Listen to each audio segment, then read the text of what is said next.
Hello, ladies and gentlemen. Welcome back to Hammered Sports Production. I am here with the Havoc's offensive coordinator, who is also the current head coach of Chelsea High School. How you doing, sir? I'm doing fine. How you doing? Good. So my first question to you is, how did it come about with you becoming the offensive coordinator for the Havoc? Well, I've been coaching football for about 35 years, throughout youth sports to high school. Coached in semi-pro with Coach Y for about 9-10 years. He is my mentor. I've been a part of his life. He's been a part of my life for the past 15 years or so.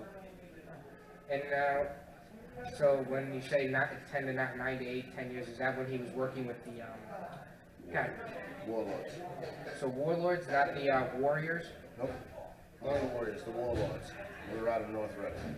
And was it a good time there? I had a great time.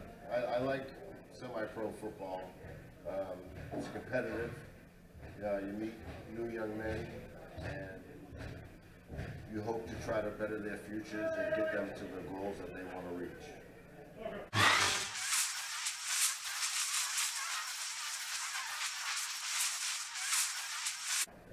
And how long do you think you'll stay as the offensive coordinator? As long as the team goes, or you'll just take it year by year? I'll take it as long as they'll have me, and I feel that I can be productive and contribute to the organization and the team itself.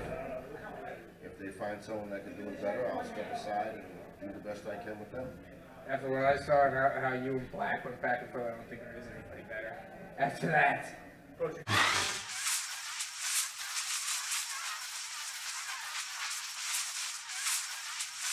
Have you met with certain players among the team, like talking about philosophical wise, what you like to implant in terms of offense and like West Coast or power run game and stuff like that? Yes, I have. My belief as an OC and a person in control of an offense is you cannot say what offense you're going to run until you see the personnel you have. Because you can say that my offense is just a West Coast offense, but you don't have the personnel to run it. It's not going to work. You know what I mean? So you have to adapt. And where I feel I'm best suited is I see an offense as a puzzle. And I have to put together the pieces in order to finish the plan. So by the time we come into the season, people aren't going to know what we're going to run. You know what I mean? We are going to, I would like to be a run, play, action type team. But if we have a West Coast team, then we'll run a West Coast offense. If we have a power running team, we'll run a power offense. My mindset is not stuck on one offense. Do you think that kind of philosophy in terms of like being more adaptable to your players than your own coaching philosophy is like common among coaches, or like you're one of the rare ones that are willing to adapt to the situation? Well, I feel that I'm not rare because my mentors and the guys and the coaches that I've learned from have always told me you have to be able to adapt at any time during a game. That's just how I believe. I never put all my eggs in one basket because there's too many baskets that you might be able to put them in. And would you?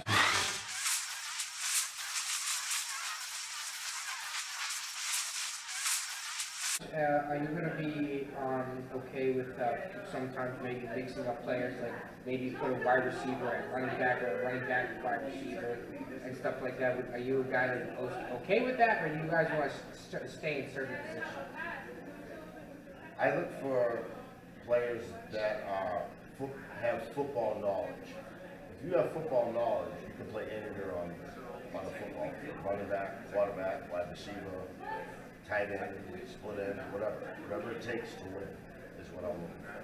You know, what is he willing to sacrifice for the team, not his number, his name, or and if someone's like egos, if someone shows that they care more about themselves, like an ego, than the team, like is that person like going to be like basically benched? I don't believe in benching players. Players take themselves out of games. No, If I feel that they took themselves out of the game because they were asked to do something and they don't do it, then they can't contribute to the team. You're either committed or you get out of there, basically. Exactly. All right.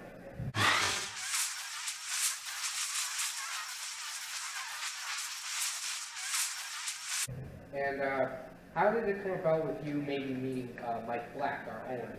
Like, did you meet him through Coach Y, or did you meet him through, like, while you were at the time with the Warlords, just by facing the team and being part of it? I've known Black for probably about 10, 11 years. I didn't meet him through Y.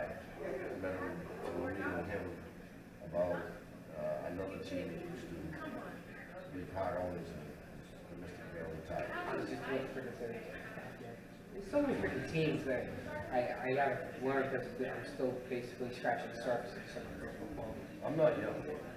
I'm almost 60. I'm gonna be honest with you, you do not look it.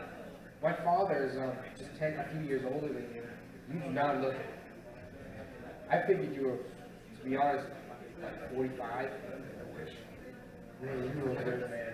I've been doing this forever. And I've always been successful. I've always got players to play up for me. Players that didn't think that they could do it. Ended up doing it.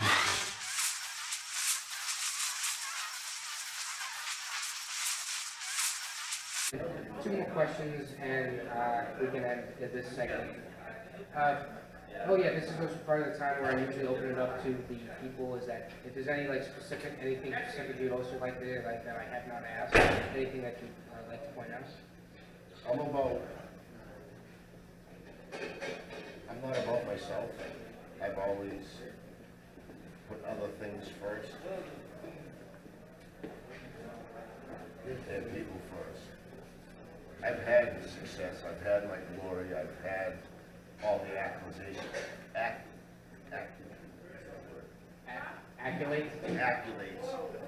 I could ever want or need to have. I'm not a big needy person to be in the line. That's not what I'm about is hopefully teaching a young man or a grown man that he is capable of whatever he sets his mind to. But when you play together in a group of guys and not play as individuals, then you'll be successful. Sorry, guys. That door's locked. No matter how good you are or anything, if you play together as a team, then the team will be successful. That's my belief and my philosophy in anything I attempt to do. Because like I say, for here, in Chelsea High School, our saying is family for life. Once you put on this uniform, you're part of this family for life, no matter what happens. That's a good philosophy I have. I love when people have that philosophy. This is what we wear. Family for life. I like it. No, you're getting touch with us. When I see the C, it makes me think of Chicago Bears because it's like the exact same thing. That's my philosophy in anything I do. If you're part of what I'm doing, you're part of my family for life.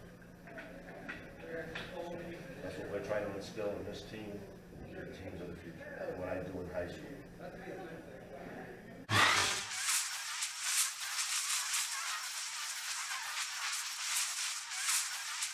My last question for this segment is so with your expectations of the players you've met, of how the offense will evolve, how well do you think this team can do offensively, or is it too early to say like, oh, we can be a very good juggernaut, or like we can be like, it just depends on how the season goes? I honestly don't know yet, because I haven't seen all the pieces to this team, or as I would say, the puzzle. Once the puzzle is complete and we see what we have, then I'd be better off to answer that question. Okay. I can't answer honestly. I can't answer that. And I don't want to put out any false hope or false accusations before anything happens. it's better not to sugarcoat it than to sugarcoat it. I like that. So, thank you very much for doing this with me and everything, and I hope you people enjoyed.